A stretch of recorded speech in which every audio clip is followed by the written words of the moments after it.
This screencast introduces you to blood. Information on this topic is found in Chapter 10 of your textbook.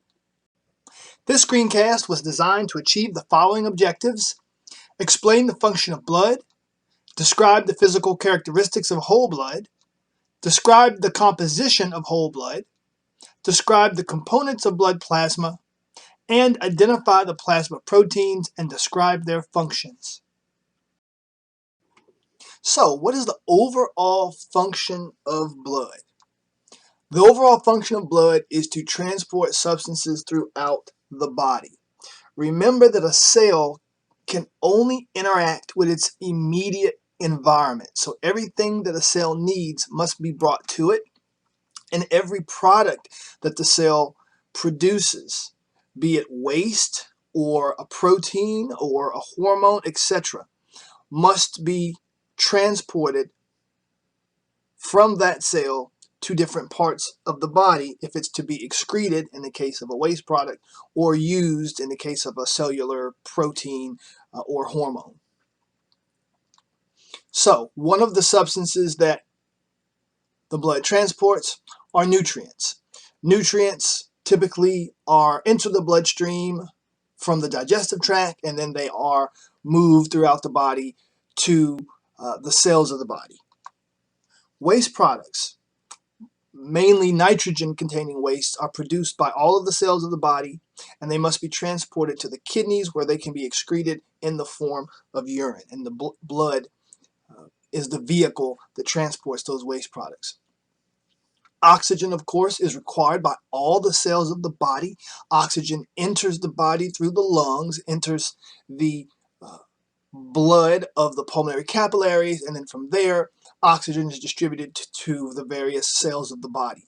Carbon dioxide, of course, is the respiratory gas produced as a byproduct of aerobic respiration. It must be transported from all of the cells of the body to the lungs where it can be exhaled into the external environment of the body. Hormones are produced by various cells, organs, and glands throughout the body, and the blood transports those hormones to different locations in the body where they have effects. Immune cells, your white blood cells or leukocytes, play a very important role in immunity and fighting infection. The blood transports these immune cells to different parts of the body where they can provide a defense from microorganisms that may enter the body or to fight current infections. And lastly, blood also transports heat. Some parts of the body produce more heat than others, and the blood helps distribute that heat evenly throughout the body. The blood also helps transport heat from the deeper portions of the body to the skin, where it can be moved or released into the surrounding environment. Remember, in order to maintain your constant body temperature, you have to lose as much heat as your body produces. And blood helps move that heat from the deeper portions of the body to the skin, where it can be radiated out into the surrounding environment. Now, your book has a slightly different take on the function of blood. Your book mentions that in addition to transport, blood provides a hydraulic force, defense, heat transfer, prevention of blood loss. At the end of the day, all of those functions really are dependent on transportation. So, for the purposes of our class, blood functions to transport substances, and these are the substances that it transports. There's a statement from another book that blood is the river of life that surges within us, and I really like that statement because it highlights how important blood is, and that it was recognized hundreds of years ago that blood was essential for maintaining life. It was understood that if one lost too much blood, you would become ill and possibly die. It wasn't understood the role that blood played hundreds of years ago, but it was understood that it was essential for maintaining life.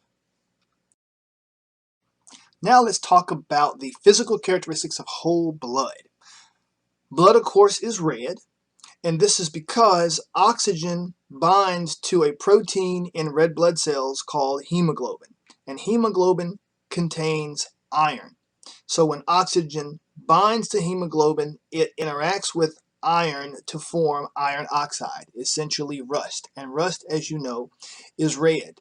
So blood that is very high or rich in oxygen has a very bright scarlet red color, and blood that is very poor in oxygen has a dull, almost bluish color. The pH of blood must be maintained between very narrow limits, 7.35 to 7.45.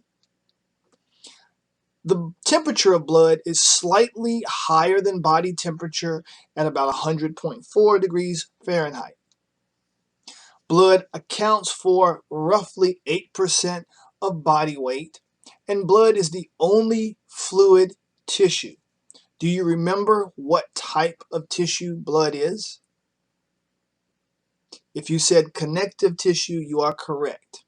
Blood is a connective tissue where red blood cells and white blood cells and remnants of cells called platelets are dispersed in an extracellular matrix, which is called plasma.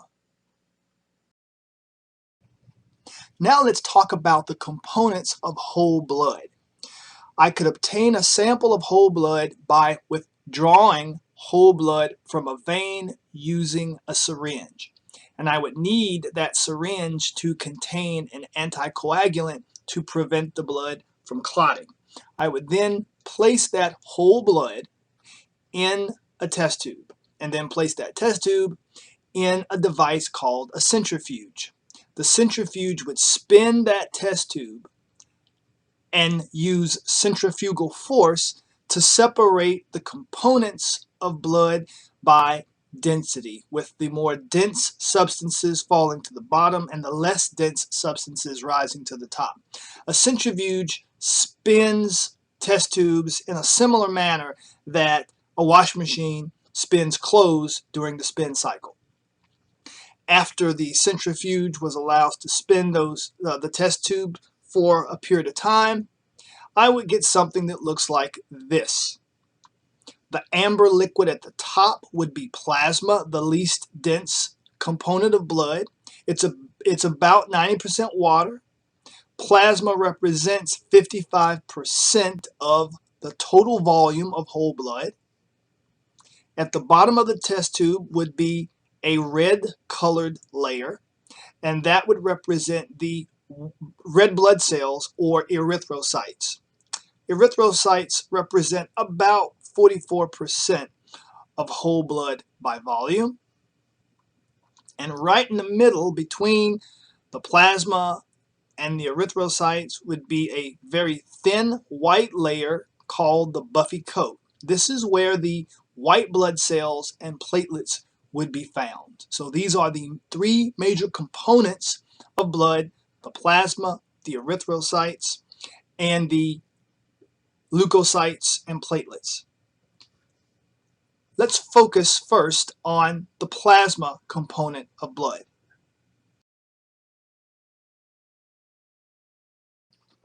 Blood plasma is 90% water. Since whole blood is 55% blood plasma, this means that whole blood is approximately 50% water. The major solute in blood plasma are the plasma proteins. They represent about 9% of blood plasma. The remaining 1% are various dissolved solutes, nutrients, respiratory gases, hormones, and waste products that are being transported throughout the body by the blood. Now let's talk in depth about the plasma proteins. Albumin is the most abundant plasma protein, accounting for more than 50% of total plasma proteins. Its main function is to regulate osmotic pressure, It does this by ensuring that a certain amount of water remains in the blood vessels and prevents too much water from crossing the capillary walls and entering the interstitial fluid. We'll talk more about albumin's role in regulating osmotic pressure when we discuss the cardiovascular system. Albumin also binds to certain substances such as lipids that are not water soluble and therefore need to bind to a charged particle in order to be transported efficiently through the blood, because remember, blood is 50% water. The second plasma protein is fibrinogen. Fibrinogen, it represents about 5% of total plasma proteins. Fibrinogen plays a role in blood clotting when a blood vessel is damaged. So fibrinogen is a clotting protein. The globulins come in two forms for the most part. You have alpha globulins, which are transport proteins, providing the same role that albumin does as a transport protein. And you have the gamma globulins, which are antibodies. Antibodies are proteins produced by certain white blood cells that are involved in immunity. Blood plasma levels remain relatively stable, assuming that the individual is in good health and has a healthy diet. The liver synthesizes plasma proteins to keep levels stable in the blood. Abnormal levels of plasma proteins can indicate a state of disease or tissue damage. The remaining components of blood are collectively referred to as formed elements or cellular elements. They include the red blood cells or erythrocytes and the white blood cells or leukocytes, as well as cellular fragments which are called platelets. So 45% of whole blood by volume.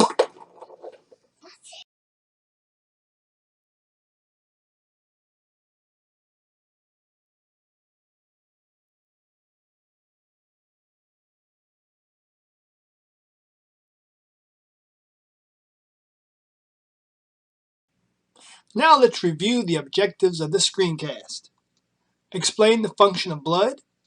Describe the physical characteristics of whole blood. Describe the composition of whole blood. Describe the components of blood plasma. And identify the plasma proteins and describe their functions. Erythrocytes will be the topic of the next screencast.